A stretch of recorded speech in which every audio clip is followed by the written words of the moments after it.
ಅಮೆರಿಕವನ್ನ ಸಾಲದ ಸುಳಿಯಲ್ಲಿ ಸಿಲುಕಿಸಿದ Donald Trump ಇದೇ ಮೊದಲ ಬಾರಿಗೆ $40 ಟ್ರಿಲಿಯನ್ ದಾಟಿದ ಲೋನ್. ಅಮೆರಿಕದ ರಾಷ್ಟ್ರೀಯ ಸಾಲ ಮೊದಲ ಬಾರಿಗೆ 40 ಟ್ರಿಲಿಯನ್ ಗಡಿಯನ್ನ ಮೀರಿದೆ.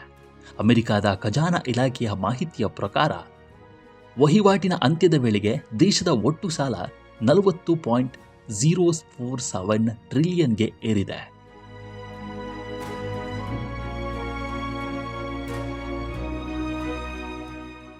ಈ ಅಂಕಿ ಅಂಶ ವಿಶ್ವದ ಅತಿ ದೊಡ್ಡ ಆರ್ಥಿಕತೆ ಎದುರಿಸುತ್ತಿರುವ ಆರ್ಥಿಕ ಸವಾಲುಗಳನ್ನು ಎತ್ತಿ ತೋರಿಸುತ್ತದೆ.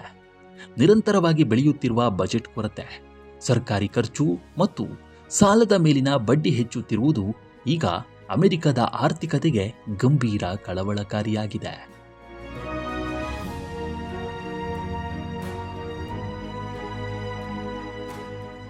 ಒಟ್ಟು ಸಾಲದಲ್ಲಿ ಸುಮಾರು $32.266 ಟ್ರಿಲಿಯನ್ ಸಾರ್ವಜನಿಕರು, ಹೂಡಿಕೆದಾರರು ಮತ್ತು ಇತರ ಸಂಸ್ಥೆಗಳಿಂದ ಸರ್ಕಾರಿ ಸಾಲದ ರೂಪದಲ್ಲಿ ಇದೆ. ಮತ್ತೊಂದು $7.782 ಟ್ರಿಲಿಯನ್ ವಿವಿಧ ಸರ್ಕಾರಿ ಇಲಾಖೆಗಳು ಮತ್ತು ಸಂಸ್ಥೆಗಳಿಂದ ಇದೆ. ಅಂದರೆ ಸರ್ಕಾರವು ತನ್ನ ವೆಚ್ಚಗಳನ್ನು ಪೂರೈಸಲು ಬಹಳ ಹಿಂದಿನಿಂದಲೂ ಬೃಹತ್ ಸಾಲವನ್ನು ಆಶ್ರಯಿಸಿದೆ.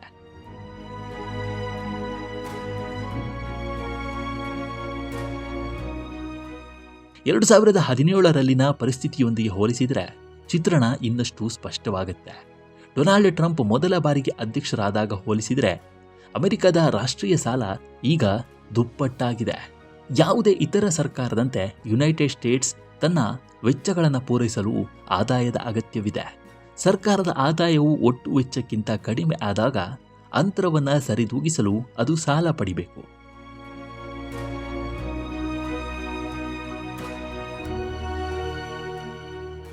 ಈ ಪರಿಸ್ಥಿತಿಯು ಅಮೆರಿಕ ಸಂಯುಕ್ತ ಸಂಸ್ಥಾನದಲ್ಲಿ ಬಹಳ ಸಮಯದಿಂದ ಮುಂದುವರೆದಿದೆ. ಇತ್ತೀಚಿನ ವರ್ಷಗಳಲ್ಲಿ ಅಮೆರಿಕ ಸರ್ಕಾರದ ಬಜೆಟ್ ಕೊರತೆಯು ವಾರ್ಷಿಕವಾಗಿ ಸುಮಾರು $2 ಟ್ರಿಲಿಯನ್ ನಷ್ಟಿದೆ. ಗಮನಾರ್ಹವಾಗಿ ಯುದ್ಧ ಅಥವಾ ತೀವ್ರ ಆರ್ಥಿಕ ಹಿಂಜರಿತದ ಸಮಯದಲ್ಲಿ ಮಾತ್ರವಲ್ಲದೆ ಸಾಮಾನ್ಯ ಆರ್ಥಿಕ ಪರಿಸ್ಥಿತಿಗಳಲ್ಲಿಯೂ ಇಂತಹ ದೊಡ್ಡ ಕೊರತೆಗಳು ಕಂಡುಬರುತ್ತವೆ.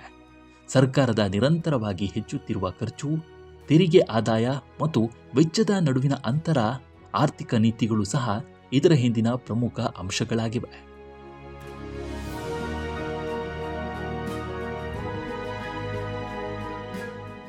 ವಾಸ್ತವವಾಗಿ ಕೋವಿಡ್-19 ಸಾಂಕ್ರಾಮಿಕ ರೋಗವು ಈ ಸಮಸ್ಯೆಯನ್ನು ಉಲ್ಬಣಗೊಳಿಸಿತ್ತು.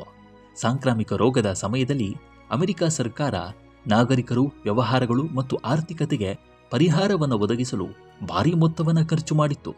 ಇದು ಬೃಹತ್ ಸಾಲಕ್ಕೆ ಕಾರಣವಾಯಿತು ಮತ್ತು 2017ರಿಂದ ಅಮೆರಿಕ ಸಾಲದಲ್ಲಿನ ಹೆಚ್ಚಳದ ಸರಿಸುಮಾರು 1/3 ಭಾಗವು ಸಾಂಕ್ರಾಮಿಕ ರೋಗಕ್ಕೆ ಸಂಬಂಧಿಸಿದೆ ಅಂತ ಹೇಳಲಾಗಿದೆ. ಹೆಚ್ಚುತ್ತಿರುವ ಸಾಲದ ಹೊರೆ ಬಡ್ಡಿ ವೆಚ್ಚಗಳ ಮೇಲೆ ಗಮನಾರ್ಹ ಪರಿಣಾಮ ಬೀರುತ್ತೆ. ಸರ್ಕಾರವು ಹೆಚ್ಚು ಹಣವನ್ನು ಎರವಲು ಪಡೆಯಬೇಕಾದರೆ ಅದು ಹೆಚ್ಚು ಬಡ್ಡಿಯನ್ನು ಪಾವತಿಸಬೇಕಾಗತ್ತೆ.